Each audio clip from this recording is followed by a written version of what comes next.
Hey everyone, just wanted to do a quick unboxing and general first look of my new tower speakers that I purchased. These are the Cerwin Vega LA365s. This is part of their new line that they released, I don't know, fairly recently, maybe within the last year or two, since all three companies have merged together into one business. So now the mobile division, car audio, home audio, and pro audio are all under one roof at their headquarters in Los Angeles, which is why this series is called the LA series. So this is their largest in the LA series as of this point in time.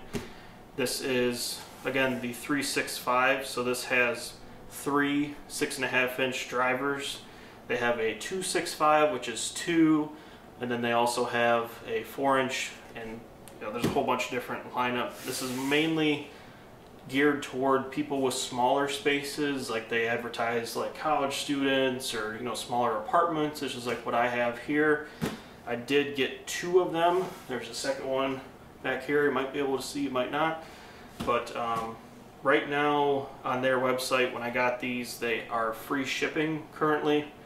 And the only other guy that I've seen take a real good look at these is GenerationBehindHiFi.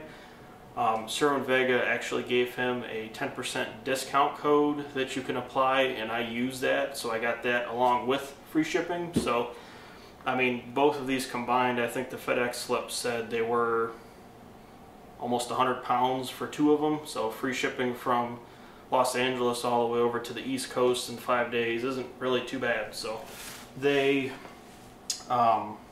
these are made in China, but they advertise them as being designed in the US. I've seen some people say they are copies of another manufacturer. I can't remember them off the top of my head, but they are based in Europe. So that I can't confirm, but I haven't really seen too many people have complaints with the new series. I've heard rumors also that they are going to be coming out with the actual like high-end hi-fi series. I haven't really heard too much about that. I've just seen a couple posts floating around about that. But enough blabber, let me get you guys down here so we can take a look at one of these bad boys. Alright, so let's take a look here. So it seems to be pretty well packaged, especially for being 5-6 days on some random FedEx truck going across the United States. As far as I can tell, I think these only really get shipped from their headquarters in LA. I can't confirm to other countries. I know they have some suppliers overseas, but as far as here in the US, I believe they pretty much just get shipped directly from their headquarters. So, okay, so it looks like it's double boxed. Spin this around here real quick for you guys if I can.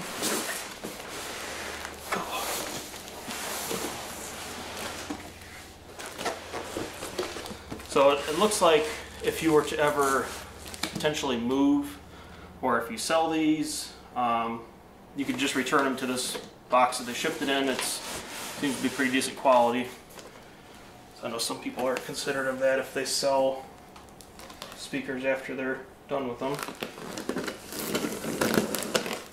So I opted for the espresso color because I do have a LA series center channel that I bought about a year ago that I've been relatively enjoying. But these will be replacing my XLS6s that I think I've had for, I don't know, damn near 10 years now, I think. As well as, yeah, be both of those left and right. I didn't opt for the LA series subwoofer because I do have an older LW10 subwoofer. Came in a 5.1 surround sound combo thing that my dad bought from one of our local stores years and years and years ago, probably late 90s, early 2000s, but that hasn't given me any problems, so I'll just keep using that for now. Of course, again, in my small 700 square foot apartment, I really don't need much anyways. I really don't need these, but so they do have quite a bit of styrofoam as well as cardboard corners to protect everything. You do get the LA series manual. Now this is for all of the speakers in the LA line as well as in different languages, so this will be the same no matter which one you get, but it is pretty handy. They give you a spec sheet of all the different units that they have, as well as how to wire them up and everything if you're don't necessarily know how to do all that. So pretty nice they give you that. You can also find it online, I believe, on their product page, but that's besides the point. Let's see if I can get this bad boy out of here without causing too much damage. It is facing up, so if you open the box straight up like I did, the grill is facing me at this point in time. So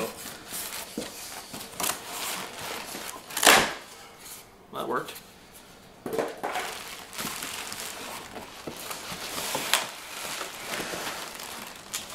Maybe have a friend help you.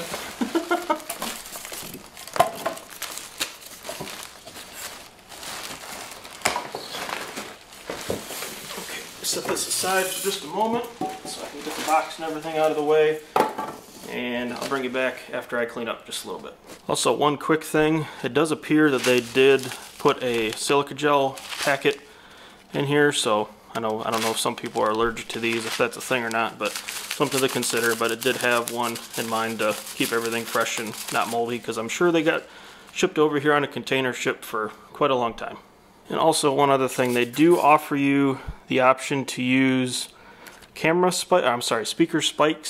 So instead of the feet that they have, you can use these spikes. These were just along one of the protectors, so keep in mind that you don't throw that out, but they do have spikes in case you have a carpet surface that would require them, but it's a nice touch they give them to you.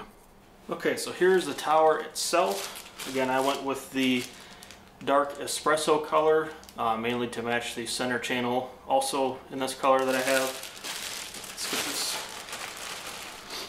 out of the bag here. Again, the rubber feet are installed on here, so you don't have to screw anything in. The only thing that you'll have to change is if you would like to use these spikes instead of the rubber feet that they come with.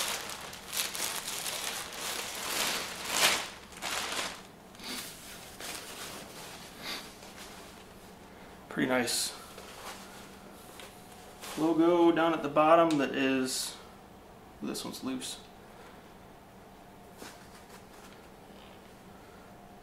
I do like this dark brown color though, it is fairly nice. So here is the tower, everything off besides the grill. Let's take that off here real quick for you.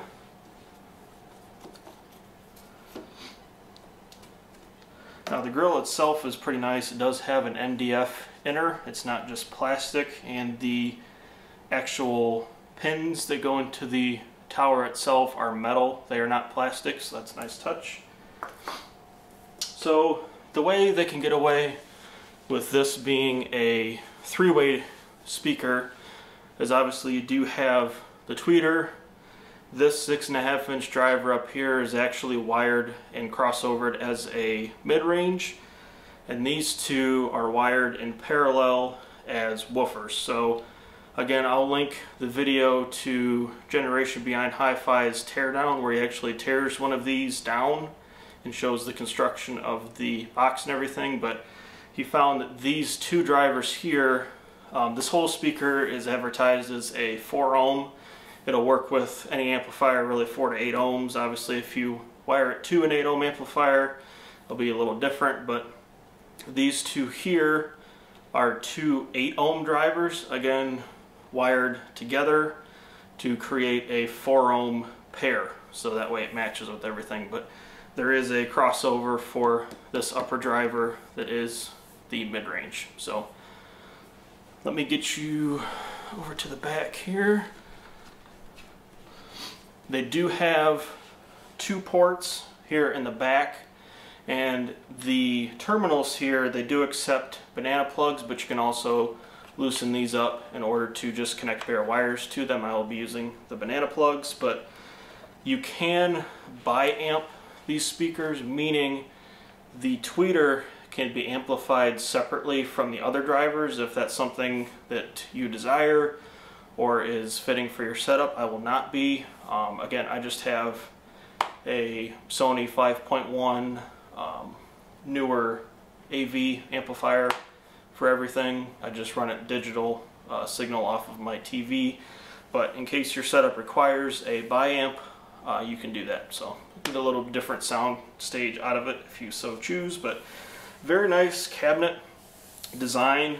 It is an MDF cabinet. I believe this is a type of vinyl wrap. It does give a pretty good fake appearance of wood though, so it actually does have a wood-like texture to the outside. It's raised and lowered in some areas, and the edges are extremely nice. They're not sharp or anything. They're actually smooth, like the other speakers in Cerwin Vega's lineup right now, like the XLS series and everything. I guess how can I describe this? The cabinets are definitely not as nice as this one here. So it is way sturdier built. It feels better quality. It looks better.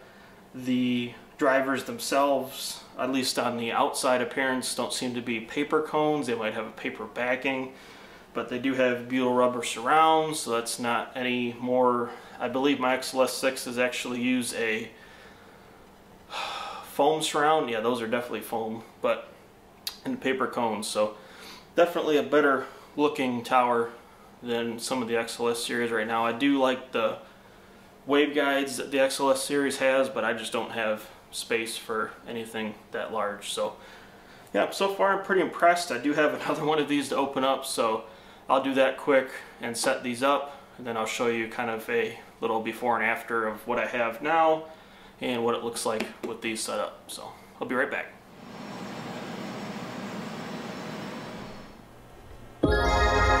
There's no proof in these screams I chase.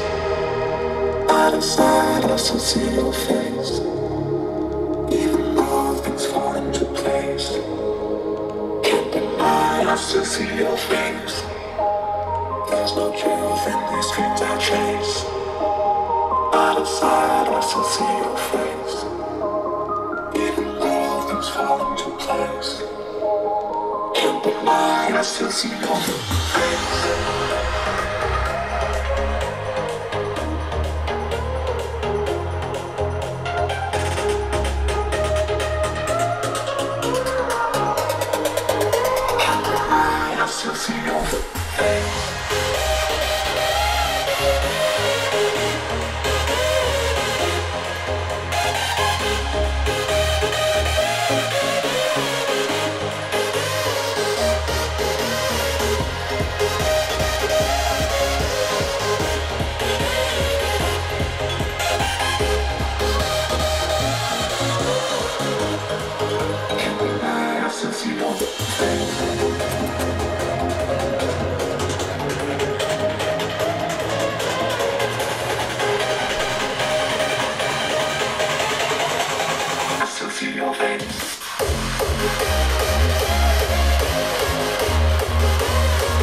Well, so far I'd say I'm pretty happy with them. Really been listening to them for about maybe 10-15 minutes so far. With the center channel kind of paired to it, it sounds pretty decent. Good stereo separation so far. Again, this is a very small room, but I don't know. If you guys would like to hear a little more about these after I've used them for a while, let me know, and I can do kind of a, long-term, I don't want to say long-term, but just what I think about them after some use. So yeah, hope you guys enjoyed that. That was pretty cool, I will say, especially all matched up. Yeah, it'll be interesting to see what they come up with next, again, since all the companies are under one roof now, so it'll be interesting to see what they decide and come up with in the future. So again, if you guys like this video, let me know, and then thanks for watching.